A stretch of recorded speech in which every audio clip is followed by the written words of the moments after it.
Piensas que en otros lagos las algas más verdes son y sueñas con ir arriba, gran equivocación. No ves que tu propio mundo no tiene comparación. ¿Qué puede haber allá afuera que cause tal emoción? Bajo el mar, bajo el mar, vives serena, siendo sirena, eres feliz. Ellos trabajan sin parar y bajo el sol para variar, mientras nosotros siempre flotamos bajo el mar.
Nuevas lecciones. Repite conmigo. Hakuna Matata. ¿Qué? Hakuna Matata. O sea, no te angusties. Hakuna Matata. Vive y deja vivir.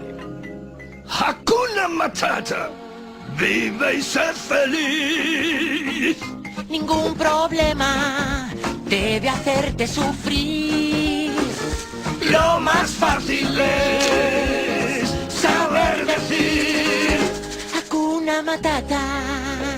¿Hakuna Matata? sí, es nuestro dicho. ¿Qué dicho? Ninguno, no te lo he dicho. ¿Sabes, chico? Esas dos palabras resolverán todos tus problemas.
que pisas, te adueñas de la tierra que tú ves, mas cada árbol, roca y criatura tiene vida, tiene alma, es un ser.